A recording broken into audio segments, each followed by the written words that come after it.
Bayangin, kamu pernah jadi anggota marinir di Indonesia. Punya seragam, punya pangkat, dilatih bela negara. Tapi sekarang, kamu berdiri di barisan tentara Rusia, ikut perang di Ukraina, dan lebih parahnya lagi, kamu kehilangan status sebagai warga negara Indonesia. Ini terjadi pada Satria Artakumbara. Kenapa bisa sejauh itu? Apa benar cuma karena iming-iming gaji puluhan juta? Terus, kenapa dia sekarang justru minta pulang?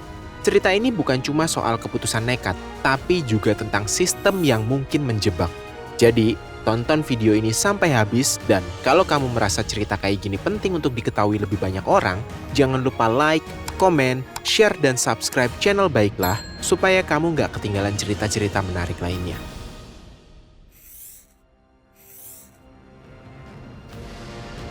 Satria Artakumbara adalah tentara Rusia yang akhir-akhir ini sedang viral di media sosial. Ia viral karena pernah jadi bagian dari marinir TNI Angkatan Laut, salah satu satuan tempur paling disegani di Indonesia. Gak lama setelah video pertamanya viral, belakangan ini videonya kembali viral karena memohon agar bisa pulang ke tanah air. Dalam video ini, Satria menyampaikan keinginannya kembali menjadi warga negara di Indonesia. Ia menyebut nama Presiden Prabowo, Wakil Presiden Gibran, dan Menteri Luar Negeri, berharap permohonannya sampai. Ia juga bilang dirinya nggak tahu kalau kontrak yang ditandatanganinya dengan Kementerian Pertahanan Rusia bisa bikin status WNI-nya hilang begitu saja. Menurut Komandan Korps Marinir Majen TNI Endi Supardi yang dikutip melalui akun Instagram JPNN.com, Satria memilih untuk bergabung menjadi tentara bayaran Rusia karena terlilit hutang. Tapi ternyata cerita Satria lebih rumit dari yang kelihatan. Sebelum bergabung dengan militer Rusia, Satria pernah melakukan tindakan desersi dari satuannya di Indonesia. Artinya, ia meninggalkan tugas militernya tanpa izin. Dan itu adalah pelanggaran serius dalam dunia militer. Latar belakang ini bikin posisinya makin sulit, baik secara hukum maupun secara moral. Yang jelas, Satria bukan satu-satunya yang tersesat dalam jalur seperti ini. Rusia memang aktif merekrut tentara asing dari berbagai negara, kayak Nepal, India, Somalia, hingga Indonesia. Mereka memanfaatkan orang-orang yang sedang kesulitan ekonomi atau yang mencari peluang hidup baru dengan iming-iming yang menggiurkan. Tentara-tentara asing ini bukan bagian dari kelompok bayaran kayak Wagner. Mereka langsung dimasukkan ke dalam struktur resmi militer Rusia.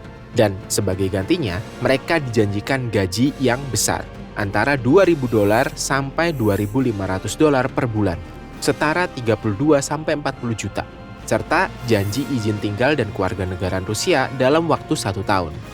Tapi, seperti banyak kisah tentang janji manis yang berakhir pahit, kehidupan di medan perang nggak seindah itu. Apa yang dialami Satria, dari kehilangan kewarganegaraan sampai keputusasaan untuk pulang, jadi gambaran jelas bahwa jalan yang ia pilih bukan cuma soal uang. Dan disinilah titik balik dari ceritanya dimulai.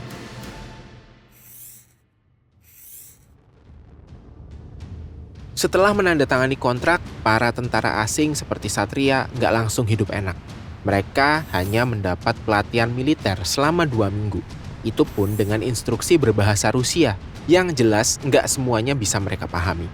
Parahnya lagi, setelah pelatihan singkat itu, banyak dari mereka langsung dikirim ke garis depan, tanpa penerjemah, tanpa akses medis yang layak, dan tanpa perlindungan. Dalam beberapa laporan, mereka disebut sebagai umpan meriam, tentara yang sengaja ditempatkan di posisi paling berbahaya sebagai pelindung pasukan utama. Nggak sedikit dari mereka yang bahkan direkrut dari penjara. Iming-imingnya dapat pengampunan kalau mau bertempur untuk Rusia. Tapi ya begitu, banyak dari mereka yang akhirnya tewas, terluka parah, atau hilang begitu saja. Bahkan jenazahnya pun sulit dipulangkan ke negara asal. Kondisi ini bukan cuma dialami tentara dari negara lain, tapi juga menyentuh orang Indonesia kayak Satria. Ia mungkin awalnya berpikir ini soal uang, soal masa depan. Tapi kenyataannya, jalan yang ia pilih membuatnya kehilangan hampir segalanya. Pangkat, identitas, bahkan kewarganegaraan. Dan sekarang ia menjadi wajah dari semua kisah tragis itu. Seorang mantan prajurit Indonesia yang dulunya punya cita-cita sederhana, jadi tentara. Tapi kini terjebak dalam perang yang bukan miliknya, di negara yang bahkan nggak bisa ia panggil rumah. Lalu, apakah Indonesia akan menerima dia kembali? Apakah permintaan maaf dan pengakuannya cukup untuk menebus semuanya? Di bagian terakhir kita akan coba lihat kemungkinan nasib Satria ke depan dan apa yang bisa kita pelajari dari kisah ini.